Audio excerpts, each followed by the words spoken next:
Yeah, John. Are we supposed to limit this to a minute? I think it's 7 minutes. Okay, we're going to go ahead and get started. We have a number of members who have signed up to be here, but the most important ones are already here. Right?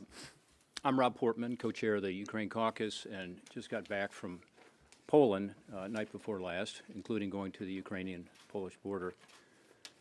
I'm going to speak briefly because we have a lot of members who would like to talk today. I thought that the remarks by President Zelenskyy were, as usual, powerful and passionate.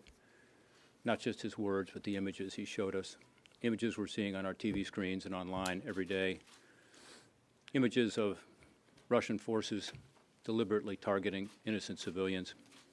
Russians killing their neighbors. What the Ukrainians want, and what President Zelenskyy asked for again today, was the ability to protect themselves. The ability to have a fighting chance against the overwhelming Russian forces, particularly in the air. What we need to do is change our approach. We need to be more creative and quickly in providing the Ukrainians what they need to protect themselves. This does mean anti-aircraft weapons. This does mean planes. This does mean drones. This does mean everything we can possibly do to protect a country that is under siege. Again, what we're asking for here is simply to give them a chance to protect themselves, to give them a fighting chance. The fight for freedom is being waged right now in Ukraine. In many respects, it's our fight. And that's why we need to be there, standing side by side with Ukrainians for freedom. With that, let me give you the list very quickly here, the order if you're here. Senator Risch, Senator Wicker, Ernst, Sass, Kennedy, Cruz, Young, Cornyn, Marshall, Moran, Fisher, Langford, Hoeven, and Sullivan. If folks aren't here, we'll just bring you on. I didn't make that list, but somebody did.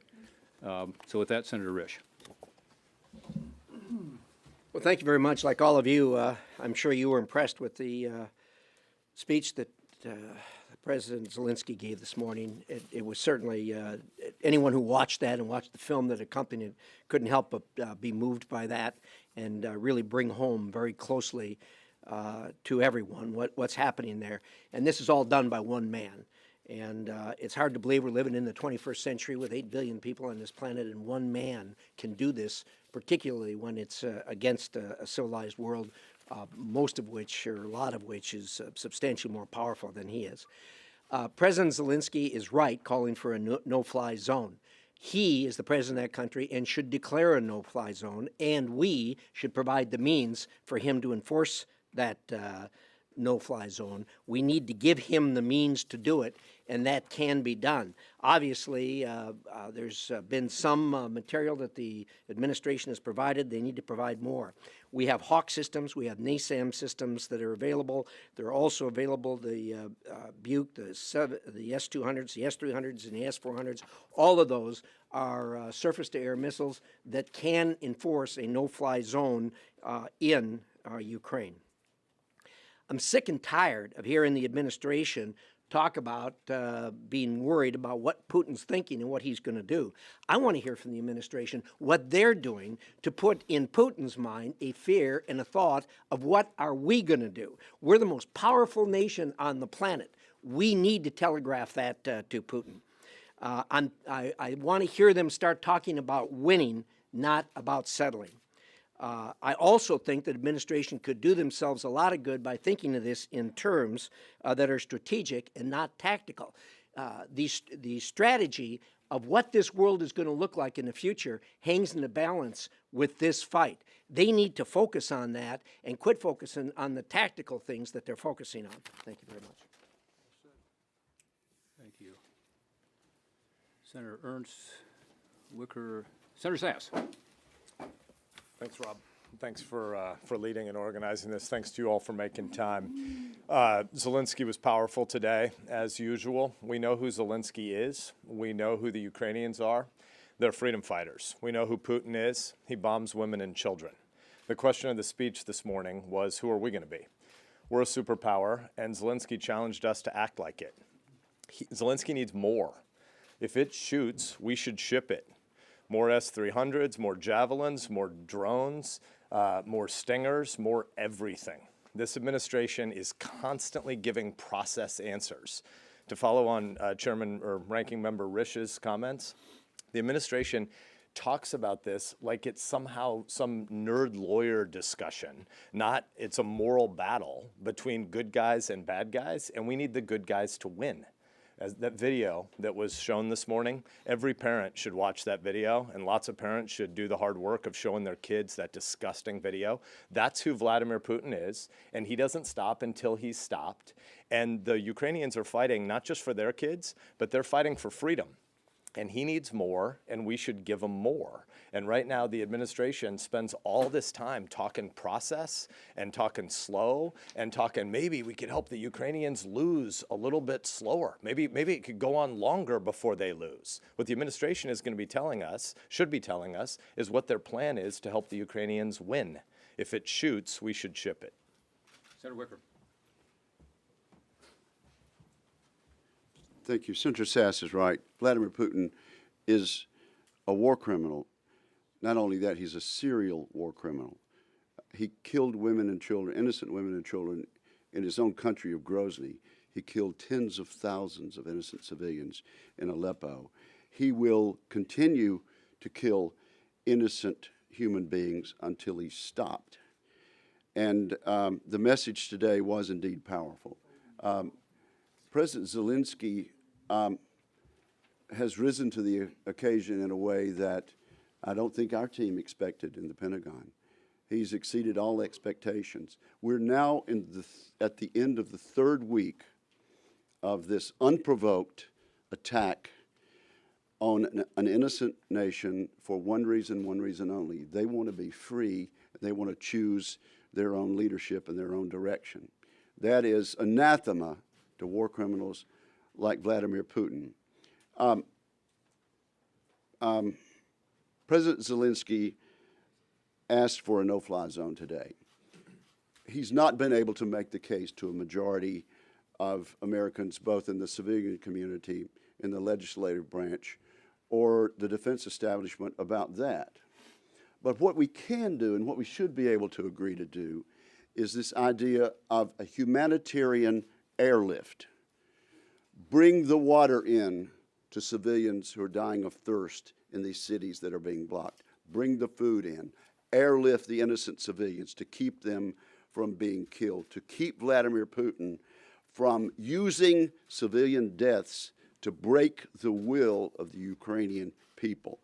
I am urging the administration to look at this step that is short of a no-fly zone, and let's do everything we can to make sure that the forces of freedom win this one, and that Vladimir Putin, this serial war criminal who's done it over and over again and who will do it again if we don't stop him, that his reign of terror ends at this point.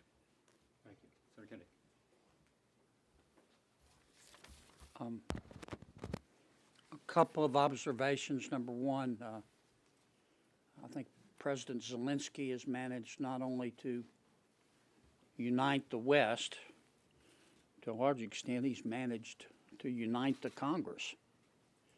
And he truly is, as one commentator put it, an icon of liberty and guts. Number two, I think it's important to recognize when we do things right. I congratulate President Biden on some of his sanctions. I think his sanction on Russia's central bank and, of course, the sanction of our allies was particularly effective. It's not going to put Mr. Putin to his knees economically, but it has hurt him.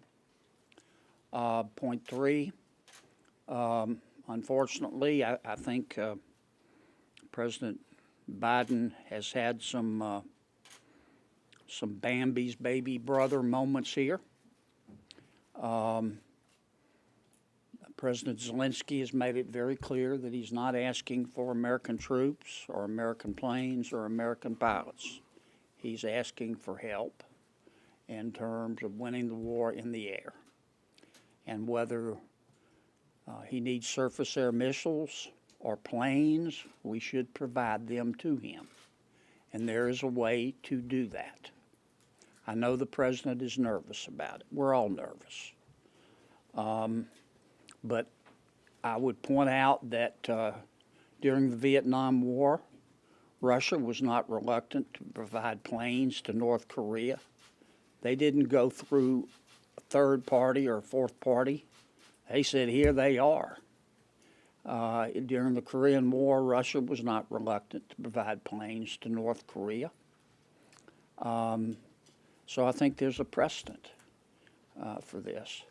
And the final point I will make, I'm not going to go into any great length, but I think the president has had a Bambi's baby brother moment in terms of his energy policy. We're not going to win this war militarily or economically without cutting off Putin's cash flow. And he gets his cash flow from oil and gas. And many of our allies have gotten themselves in a position, we'll worry about this later, where they have to buy his oil and gas. And their response to us is, we have to buy his oil and gas because where else are we going to get it? And the answer is the United States.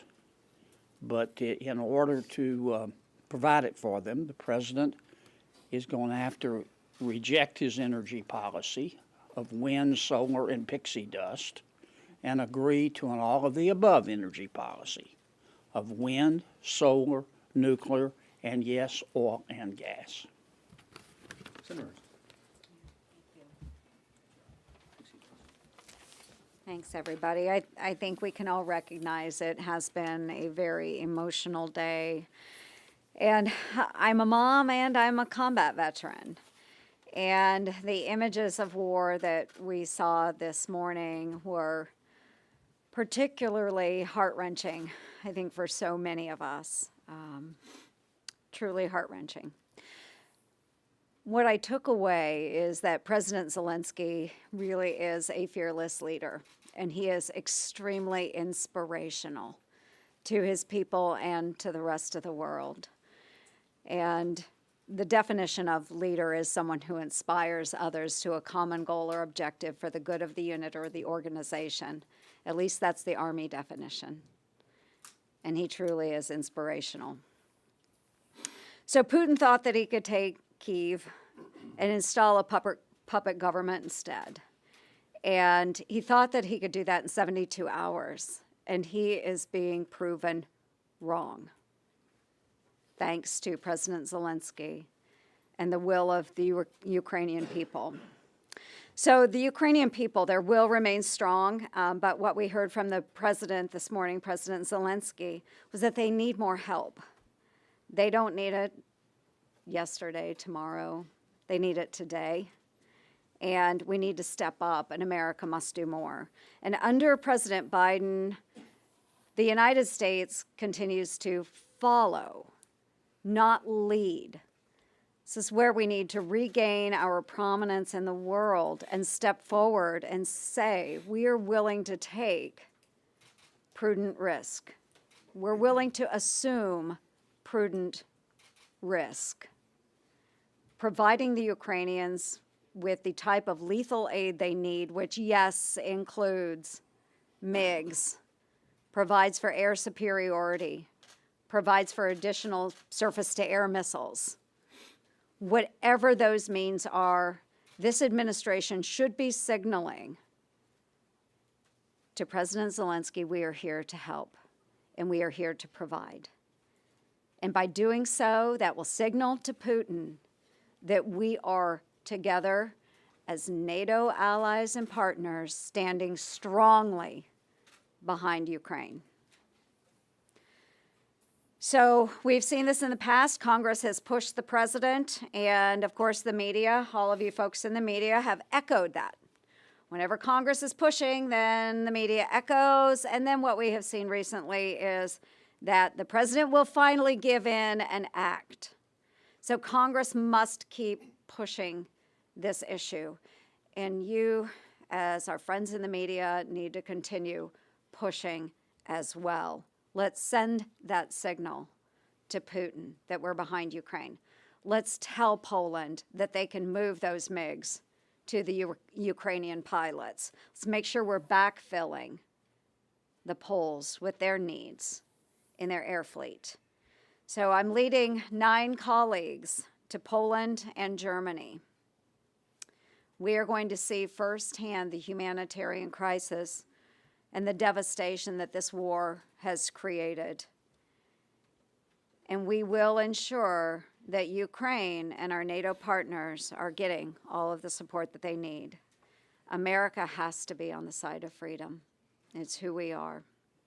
If we're not, the American people will suffer those consequences here at home, one way or another. We know that Putin doesn't stop at the border of Ukraine.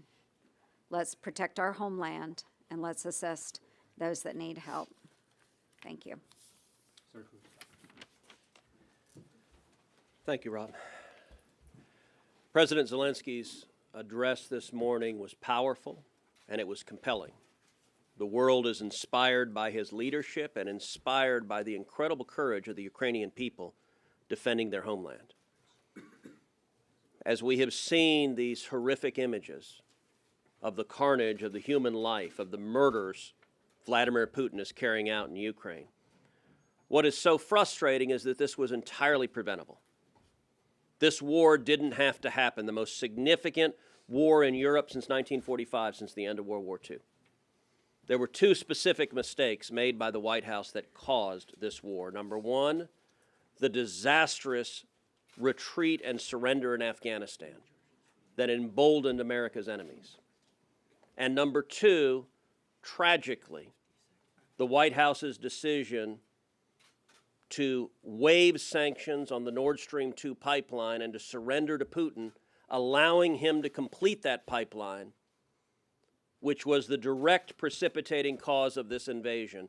2 weeks ago, when every member of Congress was on the video conference call with President Zelenskyy, he told all of us, if the United States had sanctioned Nord Stream 2 last year, Putin would not have invaded.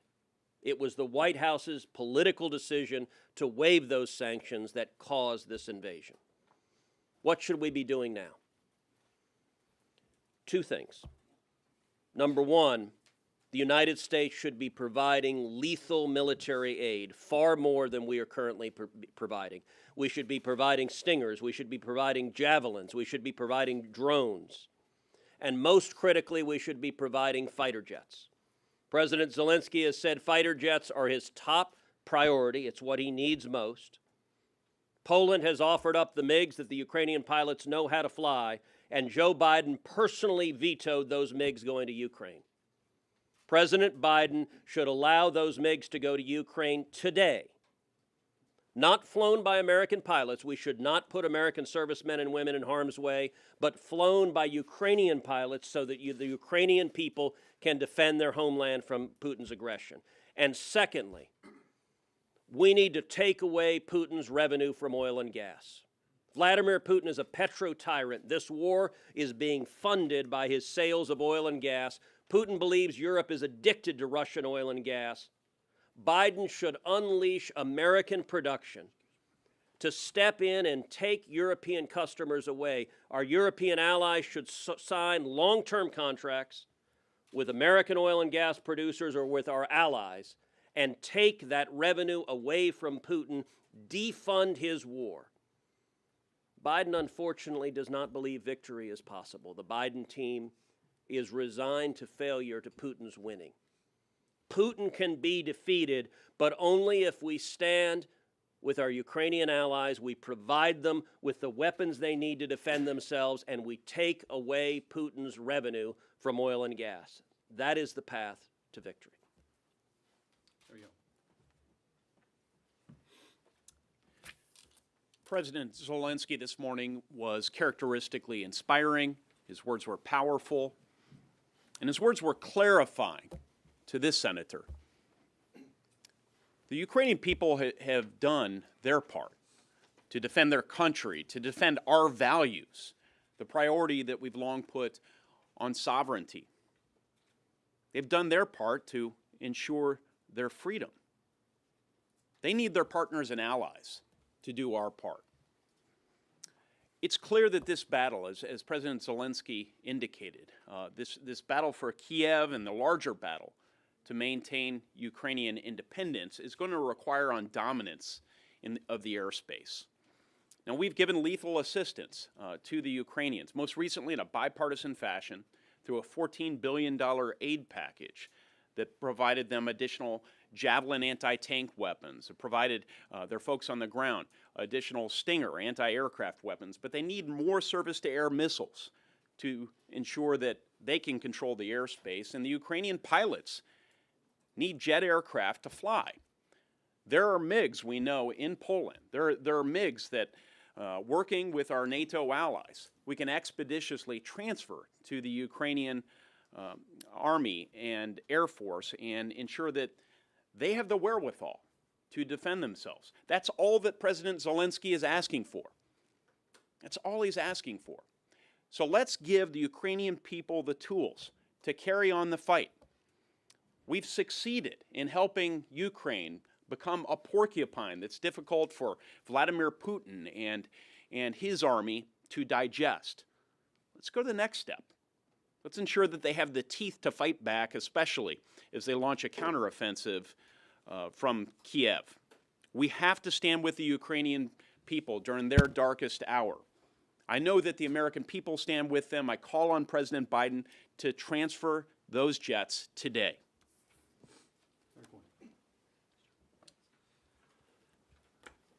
The Biden administration's timidity in the face of this evil needs to end, and end today. You know, this is like a movie, a bad movie. Unfortunately, our parents and grandparents fought what they believed to be the war to end all wars in World War II. We never dreamed that this holiday from history would end where a megalomaniac like Vladimir Putin, with dreams of restoring the Russian Empire, would do something like this, attack the sovereign people of Ukraine. But there are lessons we can learn also from World War II, when the United States became the arsenal of democracy and provided under the Lend-Lease program the weapons, the ships, the aircraft, everything that Britain needed to hang on during its time of trial during the Blitz. We should do that, and we should not dictate from Washington, D.C. what sort of weapons they can get access to. Where does the Biden administration get off saying, well, we'll give you this but not that, when people are trying to defend their very lives and their national sovereignty against a megalomaniac dictator like Vladimir Putin?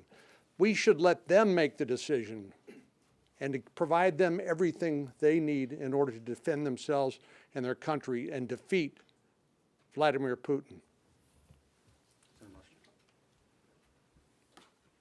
Good afternoon, everyone. In many ways, President Zelenskyy is a modern-day Braveheart. His courage and the bravery of the Ukrainian people have inspired all of us. And he challenged Congress today, and he challenged our country that if you want to be a leader of the world, you have to be the leader of peace. The leader of peace. But you can't obtain peace if you're leading from behind. President Reagan said it, President Eisenhower before him, we obtain peace through strength. We need the president, our president, as well as Europe to step up and lead. Right now we have less than 1,000 troops outside of European borders engaged in this, but 102,000 American troops are engaged with this right now. We have the ability to show more compassion, to give more humanitarian aid, and I want to do all those things that are humanly possible. And I look forward to joining Senator Ernst in our trip over to Poland and Germany this week and seeing troops from the Big Red 1, the 1st Infantry Division of Fort Riley, Kansas. And by the way, we're taking some homemade Twinkies for them. There is so much more that we could do. So many things short of boots on the ground and American pilots in the air. We can arm Ukrainians, as my colleagues have talked about, getting their MiG-29s. I think we could get them some of the A-10s that we're going to mothball. We could get those to them as well. I think that they have pilots that could do it. But our sanctions have to be real. Right now, our president is just shouting in the wind. that he's not really following through with tough sanctions. And specifically what I'm talking about is the Biden sanctions on financing of Russian energy don't go into effect until June 24th. Now, some people have told me that the Russian economy is 25% energy dependent. Maybe it's 50% energy dependent. It's great that we're going to embargo the oil on its way, but there's so much more we could do short of boots on the ground. Once again, our president is late to act. And I would just promise America this, that, you know, as a physician, I had to give life and death advice every day. I'm not going to make any type of recommendations or decisions based upon emotions.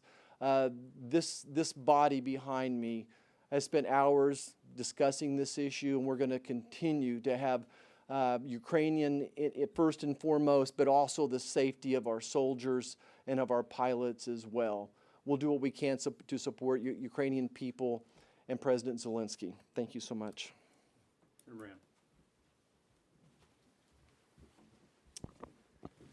America has a special role in this world. Sometimes it's easy to look the other way, but when we do, we often leave the world in a much more difficult and deadly place. And the United States of America needs to do more today than what we've done to date. It's military, it's humanitarian, it's diplomatic. The entire world needs to isolate this thug Putin and his country, Russia. We will have success in answering the call that President Zelenskyy made to the United States in his remarks to Congress this morning if we do the things that now need to be done to give Ukraine a greater fighting chance, not only to survive, but to win. I saw a video from a newscast in which the reporter was questioning a 10 or 11-year-old boy in an orphanage in Ukraine. And the question to this 10-year-old was, what do you want to be when you grow up? Through an interpreter, the 10-year-old said, when I grow up, I want to be an American. Even in today's world in which we see division and political discourse in this country and around the world so challenging, a 10-year-old boy knows the value, the importance of being an American. I want to make certain that a 10-year-old boy tomorrow and a 10-year-old boy from Ukraine the day after tomorrow knows the value of what it is to be an American, and that can only be true. No one would want to be an American unless America does what America does best, and that's protect freedom and liberty for our own citizens, but around the world as well. Let America be the example that it is to that young Ukrainian by us doing the task that's before us. Thank you.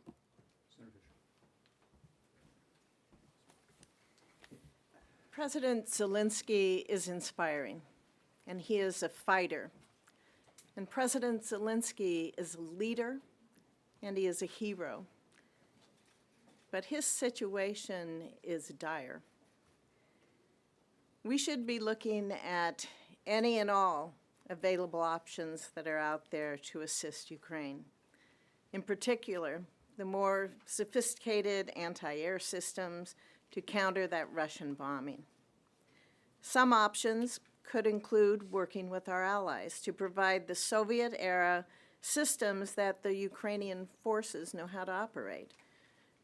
They're familiar with things like the SA-8 and the SA-10, and those can target planes at higher altitudes. Other resources are the counter-drone technology, as well as the anti-tank and anti-air weapons that we've heard my colleagues mention. And why we remain laser-focused on helping Ukraine and the Ukrainian people, I think it is critical for the Biden administration to fundamentally reevaluate their approach to Russia. We've seen past administrations that have overlooked decades of Putin's bad behavior.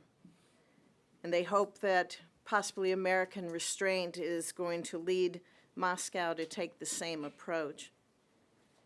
Well, what we've seen this month, we know that is a fantasy. That is a fantasy to think that Putin is going to change his behavior.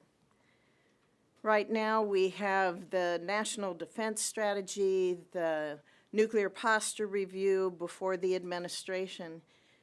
And I hope, as President Biden reviews those and issues the new ones that he hopes to, that he really looks at the changing security environment that we are facing as a country, that he really takes into account the threats that we face as a nation in this changing environment. And I sincerely hope he will make wise decisions before he makes overreaching changes to those strategies. Could we have Senator Langford, Senator Hoeven, and Senator Sullivan? Some of us are going to run vote and come back to take your questions. Senator Langford. I encourage the nation to pray for the people of Ukraine. It's an incredibly difficult season for them. And to be able to hear President Zelenskyy today speak to the American people and speak to the world and to say, do you see what's going on? And to be able to say to America, do you remember 9/11? What he was pulling from us is, remember that moment in 9/11 when you were attacked and you wanted the whole world to come to your aid? Now that's us. We want the whole world to come to our aid. And while we provided anti-tank, anti-aircraft, while we provided them intelligence information, food, water, medical supplies, while we continue to be able to stand alongside of them, they continue to say, do you see what's going on? Will you help us? In a real biblical sense, there's a biblical term that says if it's within your power to act and you withhold it. That's really what he was calling out, is to say, you have access to aircraft that we could use.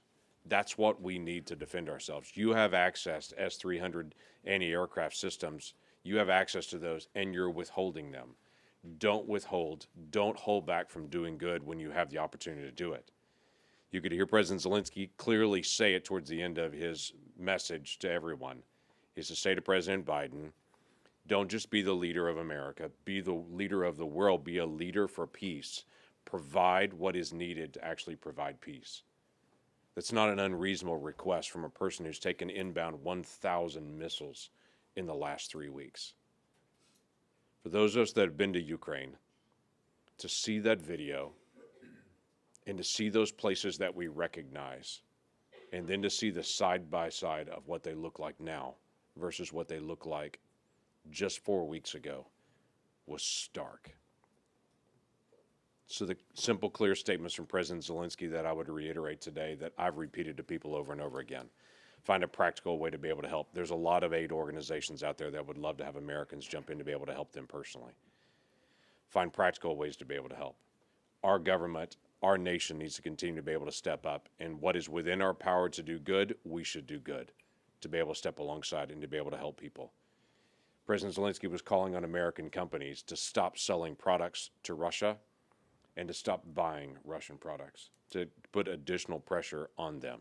I think it's a reasonable thing to do. As President Zelenskyy said, peace is more important than income. And for any American company that's saying they're going to continue to be able to sell luxury products to Russia, they're choosing income over peace. So I would call on companies, even in my state or anywhere they may be in the United States or around the world, to be able to pull back income from Russia to allow them to feel the effects of what they're doing to their neighbors around them, and for us to stop trying to punish Russia for killing civilians and to actually start protecting civilians' lives. Senator Hoeven. President Zelenskyy's presentation this morning was moving and powerful. You saw it. And I particularly thought that video he showed was incredibly powerful and heartbreaking. I've been to the Ukraine. And you saw those cities and the color and the beauty of those cities, and then you saw the devastation. You saw people being killed, men, women, and children. Heartbreaking. President Zelenskyy asked for lethal aid. We need to provide that. He laid out a number of things that we can do, certainly the MiG aircraft, the missile defense systems. We're looking at the drones, obviously the Stingers, the Javelins that we're providing now. We need to provide that lethal aid. That's very clear. We need to give the Ukrainian people the tools to carry on the fight that they are conducting so valiantly, amazingly. No question about it. And then the sanctions. He talked about the sanctions. We need to fully implement the sanctions. We've said that from the start. We've said that before Putin invaded. We said fully implement sanctions. Put the hammer down on what Russia's doing. Stop their ability to fund their war machine by selling oil and gas. And then I would add, we've got to produce more oil and gas, more energy in this country, not only to fight back against inflation to help our citizens, but so that we can provide energy to Europe, help our allies, and help cut off Russia's funding for their war machine through their sales of oil and gas. And that comes down to the sanctions and us producing more energy. The Biden administration needs to take the handcuffs off our energy producers. We can produce a lot more oil and gas, and we need to do it. A number of years ago, I sponsored a bill. We moved it through the Senate and the House to build the Keystone Pipeline. Had President Obama not vetoed it, that's almost 1 million barrels a day that would be coming into the United States from Canada. Let's learn from that. What's going on? What's going on with these restrictions on our ability to produce oil and gas? The Biden administration needs to change that right now. Senator Sullivan. Thank you, Rob, for putting this press conference together. I think we all saw the very powerful and moving speech today from President Zelenskyy. From my perspective, one thing that we need to do, all of us, including the Biden administration, is I think this speech should be a call to changing the paradigm under which the administration and, to be honest, the whole U.S. government has been operating. Let me explain that a little bit more. Our intel community, I think they did a fantastic job in the run-up to this barbaric invasion. We were getting briefs about what was likely, what was very likely, what course of action Putin was going to be taking with his military. All turned out to be very accurate. They did a great job. Once the conflict began, though, we and the administration have been getting briefs essentially with the conclusion that they're going to be defeated. That's what we have been getting. I'm assuming that's what the president has been getting. It's usually about how many days it's going to be until they're crushed. And when that is the assumption under which policy is being made, it limits the very options that you consider. To me, one of the most important elements of the speech today is there has to be a new paradigm under which the administration is operating, and it needs to be this. The Ukrainians could win. Is it likely? Maybe not likely, but is it possible? Yes, it's possible. And trust me, the briefs that we have been getting as senators, and I'm assuming the executive branch as well, until very recently, have discounted that almost to zero. We need to change that. We need to put together a winning formula, and you've heard what it is here. It's more lethal weapons, it's tighter sanctions, it's intel sharing, it's energy to our allies, and it needs to be done quickly. But the paradigm needs to shift too. We can start talking about the possibility of them winning, and I think that matters more than anything. Very, very well said. I'm going to anticipate a question, if that's okay, which is going to be, well, how can you guys tighten the sanctions? How can you get the planes to Ukraine? The administration is going to oppose these things. And let me just give you a sense of why we're optimistic about changing the opinion of the administration on how tough to be here against Russia. And I have 5 reasons. One is the inability of the United States to send Stinger missiles from the United States. That was the administration's position at one point. Another would be the SWIFT sanctions. Remember, they were against putting sanctions on banks through the SWIFT international banking system. Third would be stopping Nord Stream 2. The administration was against it. In fact, they exercised the waiver to be able to continue Nord Stream 2 instead of sanctioning it as it had been. Revoking PNTR, that's the, you know, the issue of trade. Why should they get access to our market? It's a privilege, not a right. They were against it. The oil ban. Recall the administration was against this ban on oil. This is Russian oil that was providing the Russian government and the war machine of Vladimir Putin $40 to $50 million a day. In every one of those cases, the administration moved from being against these things to being for them. So I think we've had an impact, and we need to continue to push what we think is the best policy to try to save Ukraine. I agree with what Senator Sullivan just said. If you talk to the Ukrainians, as I did last weekend at the border, refugees coming across, you see the worst of humanity and the best of humanity. The worst of humanity is these images we saw today when President Zelenskyy showed us the video, and we see it on our TVs and our online constantly. But we also saw the best of humanity in refugees helping one another, and refugees with an incredibly traumatic, sad story, but also hope and confidence that liberty will win out. But they want our help. Of the probably 24 refugee families I talked to, all but a couple said basically the same thing, which is cover the skies. Help us. Help us protect us from these bombardments coming from the air. So I think we need to continue to push the administration, tightening the sanctions, ensuring that we're providing the lethal weapons they need to actually protect themselves, defend themselves, give them a fighting chance. Questions? Yep. Senator Portman, I wanted to ask you about PNTR. Where is the gap between the two parties on getting that bill done? And also, fertilizer is one of Russia's biggest exports, but it has a zero tariff even under column 2. Do you think that the tariffs on fertilizer should be raised, or is that too much of a problem for inflation for food for the world? Yeah, first of all, I talked to Senator Crapo yesterday about this, and we're moving forward with the House, as you know, on legislation. I will say, again, the administration has had 2 positions on this. Now they're for it. Before they were against it. With regard to products that would have no tariff even without permanent trade relationship or most favored nation, we need to look at that. We need to look at that. I've said specifically that there are some items that, you know, we ought to look at increasing tariffs on, as we have in other cases, as we have with China over the past several years.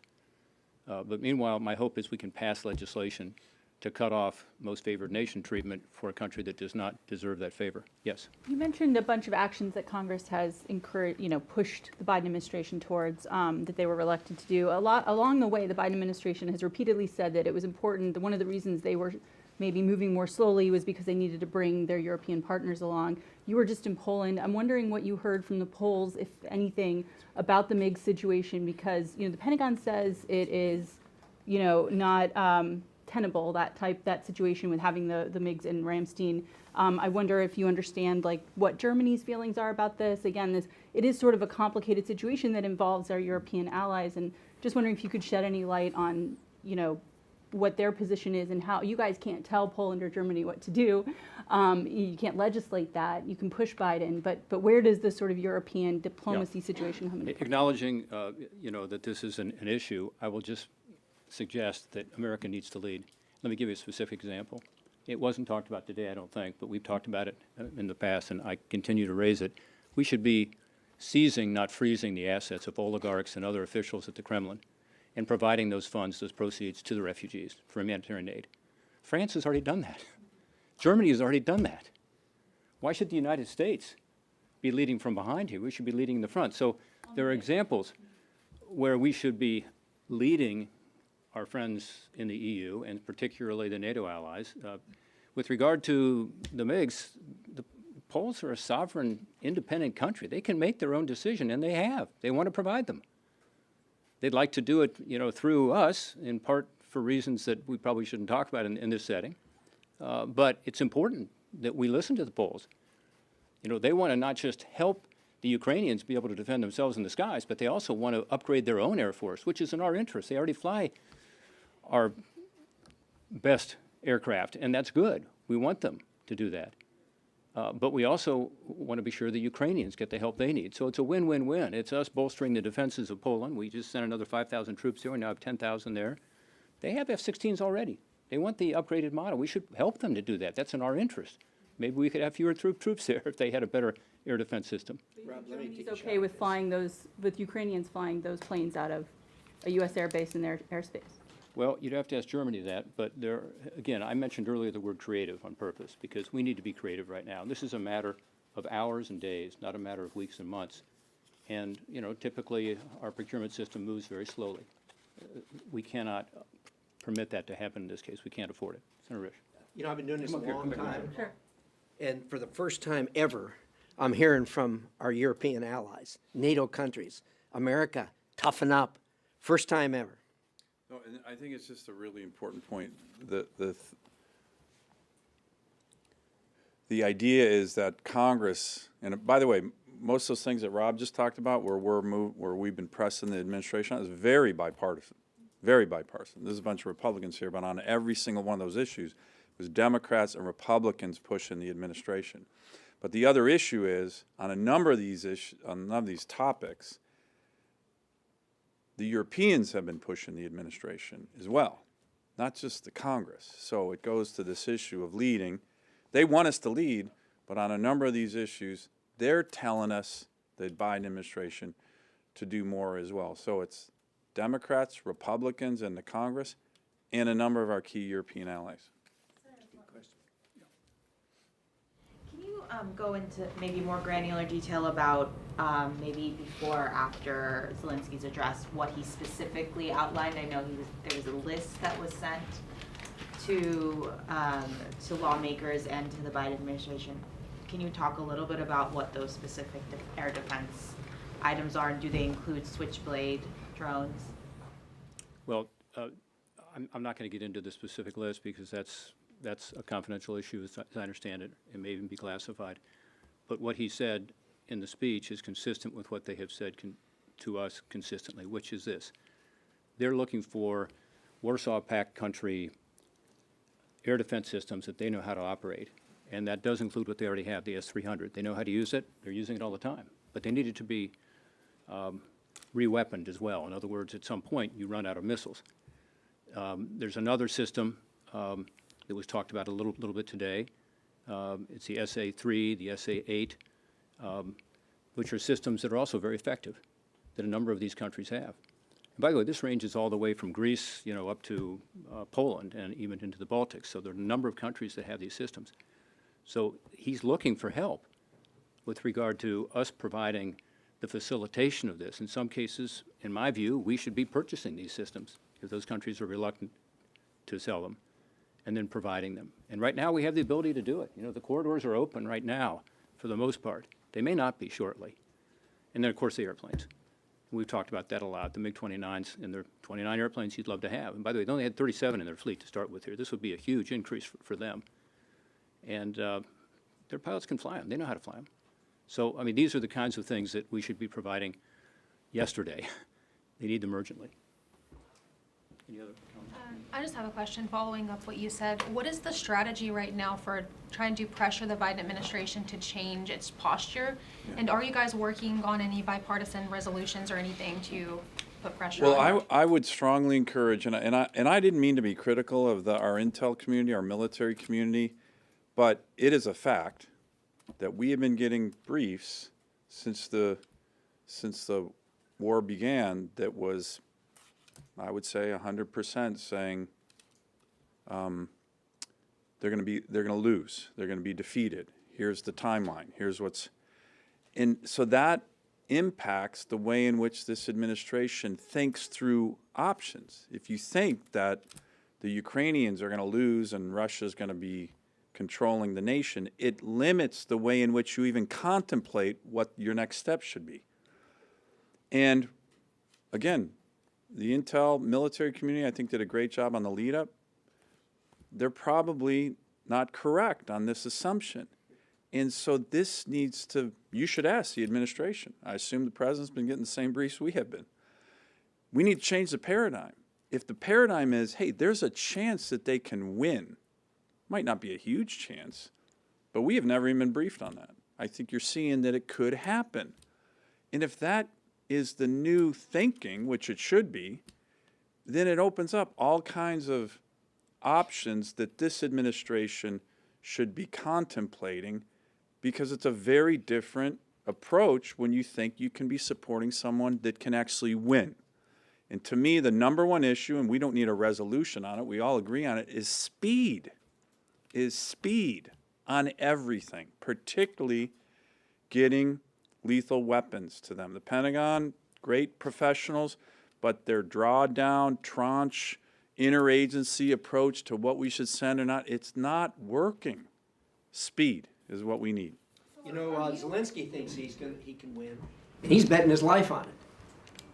Are you guys, like, any of your staff or any of you guys working to try to ask the intel community to kind of look at those different options? Are you engaging in any of those discussions? So I think all of us are, and what is missing is presidential leadership. President Biden believes Putin's victory is inevitable, and that is reflected in every briefing we get, and it's reflected in the strategy the administration is implementing. You know, I'm reminded in the Cold War when President Reagan was asked, what's your strategy in the Cold War? And he said, it's very simple. We win, they lose. That clarity directed our economic policy, our military policy, our diplomatic policy. We need that clarity to defeat Putin. Right now, the Biden administration is trying to manage the decline of Ukraine, is trying to manage Ukraine losing. It's why the 5 items that Senator Portman listed, every one of them, the administration dragged their feet. Every one of them, Congress, both Republicans and Democrats, had to pull them to doing. It's why the administration is dragging their feet on providing MiGs. If you actually view the Ukrainians as fighting to save their country and having a chance to defeat Putin, then you'd provide the MiGs, and you'd do it today. It's why on energy, this administration is not focused on defeating Putin. If you want to defeat Putin, you rob him of the revenue to fund his war machine, and also, if the remnants of the KGB and the Russian oligarchs see longtime European customers canceling their Russian contracts and signing long-term contracts with American oil and gas producers and with the producers in our allied countries, nothing will put greater pressure on Putin to either give up or to be thrown out of power. That's how you win, but none of it happens without a president who believes victory is possible. About half of Republicans voted against the omnibus last week. How do you reconcile that with the calls for more military aid, given that the omnibus included about $14 billion to Ukraine? Well, the omnibus was a Christmas tree filled with massive spending completely unrelated to Ukraine, and many of us pressed for a freestanding vote on Ukraine aid, in particular military aid. I think that would have passed overwhelmingly, if not 100-0, very close to 100-0. The administration played games by sticking Ukraine aid on top of $1 trillion+ of unrelated spending. One was an emergency supplemental, one was an omnibus, and they're actually different bills. Senator Portman.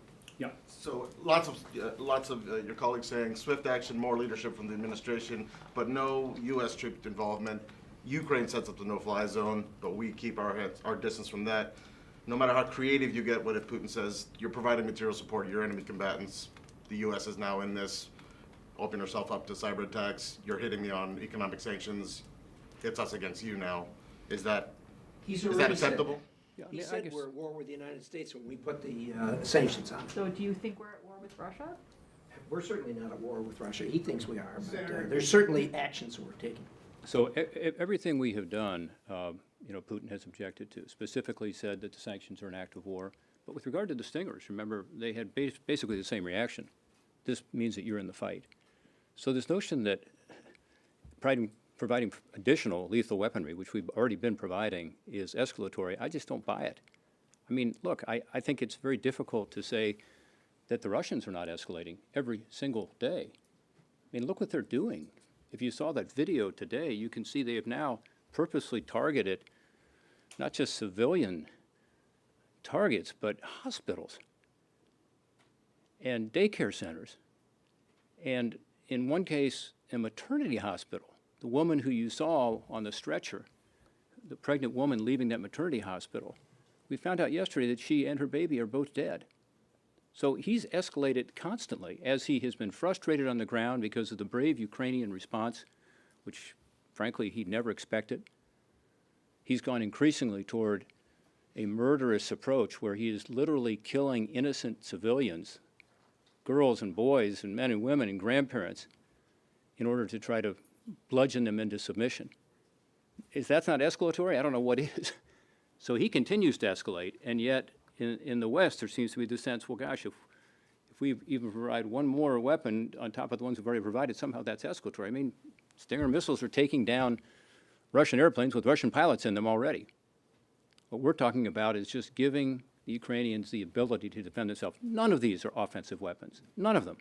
Ukraine has no offensive desires. Ukraine just wants to defend itself. I think the only line that perhaps you could suggest was more escalatory is if we started bombing Russia. That would be offensive. That's not what's happening.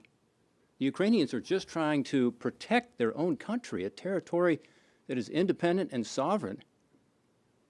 So I think the examples were used earlier of, what happened in Vietnam and the Russians providing weapons. I mean, I would take you to Kuwait. Kuwait was not a NATO country. Was that escalatory? I mean, I think, I'm not suggesting that we put boots on the ground. But what I am suggesting is that we do everything we can possibly do short of that in order to protect a sovereign country that is a great ally of ours that chose 8 years ago to turn to us, to turn to freedom. They rejected tyranny for democracy. They embraced the rule of law instead of corruption. They did everything you would want to have happen. At a time in the world where increasingly people are living under tyrannical, authoritarian regimes, Ukraine went the other way.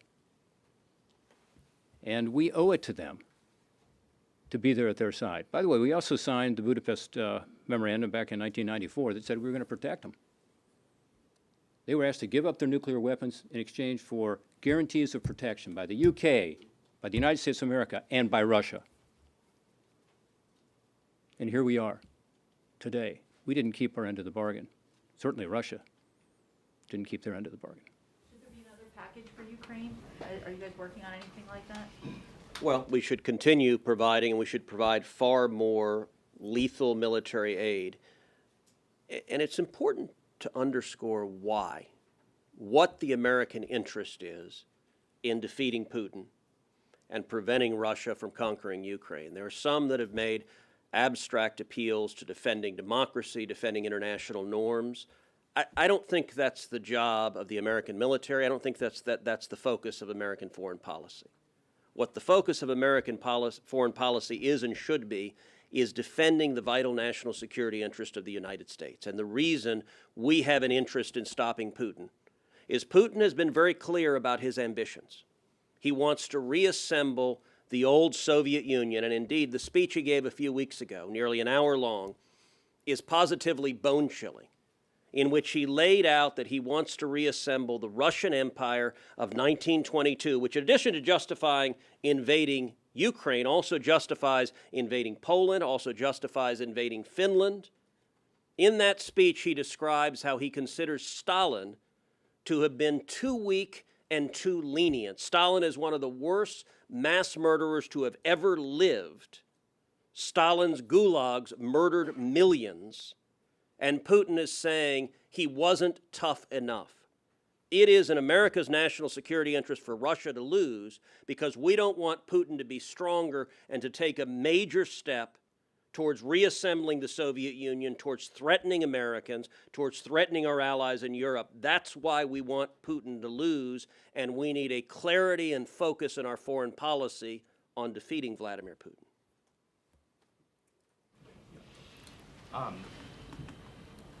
You call me? Yeah. Yes. Earlier today, Senator Lindsey Graham reiterated his call for the Russian people to rise up and assassinate Vladimir Putin. I'm wondering if that's a call that the three of you are willing to stand behind as well, and why or why not? You'd want to direct that question to Lindsey. Look, what's going on here is between the Ukrainian people and Putin. The Russian people run their own country. They've got to make those decisions. We don't need to be telling them what they need to do. They know what's going on here. And every country elects or allows an administration or a government to govern. They've got what they've got, and it's up to them. Let me just add a little something to that I feel very strongly about. These are their neighbors. There are there are many family ties between Ukraine and Russia. These Russian officers, these Russian officials in Moscow are making a deliberate decision to kill innocent civilians in a peaceful neighboring country, again, where there are many connections and many bonds. There are war crimes being committed. We saw some today in these images. The world is watching. These war crimes will be prosecuted at some point. So I would urge these officials in Moscow and these commanders in the field to think carefully about the decisions they're making and to think about whether they should be refusing orders to kill innocent civilians in their neighboring country that want nothing more than peace. So I hope that somehow this message can be communicated to those who are making these decisions that are causing this mass devastation and killing so many innocent civilians. Senator Portman, what do you hope President Biden accomplishes when he goes to NATO next week? I don't want to dominate here. No, go ahead.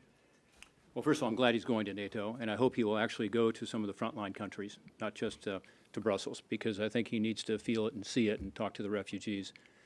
And, you know, I think, having just been to Poland, it is incredibly powerful to hear from these people directly, all of whom wanted to stay in their homeland, all of whom want to go back to their homeland, none of whom want to be leaving their loved ones at home, because in almost every case it was women and children, grandmothers and grandchildren, and the men have stayed behind to fight. So it's heartbreaking. So I hope he will go not just to Brussels and talk to the EU and, you know, be in a nice office building, but actually go to some of these frontline countries. And he probably will. I hope he does. The message ought to be that America is leading. You know, we thank our NATO allies for what they have done, but we obviously need to do more. And we're at a crucial point in this war. If we don't step up and do more, as a group, including, as I said, many of these countries that are former Warsaw Pact countries that have the weapons that Ukraine can use immediately, then we will have failed. So I hope he leads and lets people know that the United States of America stands with Ukraine and that we will do everything possible, and we want and expect the NATO allies to do it with us. Second, energy. This is a very difficult discussion because, let's face it, they're a lot more dependent on Russian oil and gas than we are. But they have to make a decision. Are you for tyranny? Because that's basically what you're saying if you are going to continue to be dependent on Russian oil and gas. He uses it as a political weapon, always has. Talk to the people of Moldova or Ukraine or Germany for that matter. And this is a tough issue, I get it. I agree that we should be providing more of our energy to the Europeans to substitute for some of this. But there are other countries that are willing to as well. Qatar, as you know, has made that offer. Others have. So that's another part of the message here, is that we should not be fueling the war machine by giving Vladimir Putin all this revenue. It's his number one export, remember. It's the primary way in which he developed this foreign reserve that he thought he was going to be able to access, that luckily, because of sanctions, much of it is now off limits. It's oil and gas. And that discussion needs to happen in a honest, serious way during these meetings with NATO. President Zelenskyy ended his address to Congress by calling on President Biden to step up and be the leader of the free world.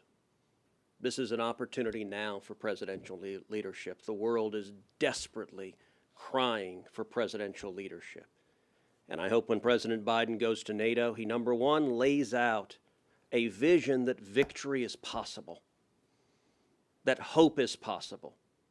If you look in the darkest days of World War II, Churchill's vision of victory and vision of hope made it a reality. But secondly, as Senator Portman just emphasized, energy.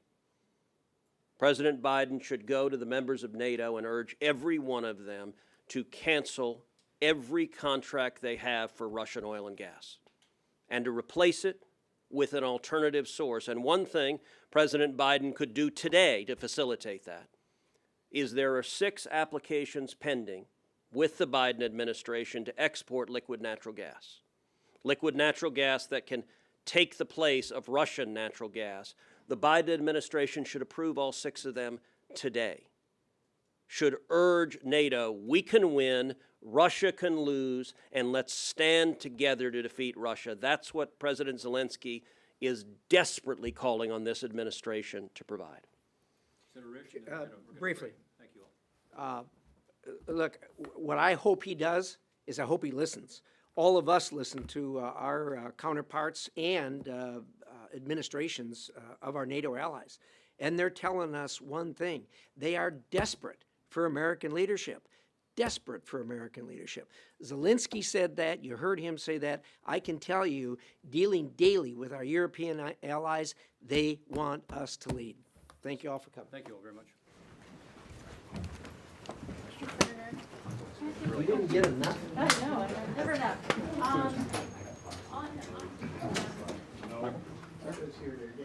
how are you doing? Good. Thank you, guys.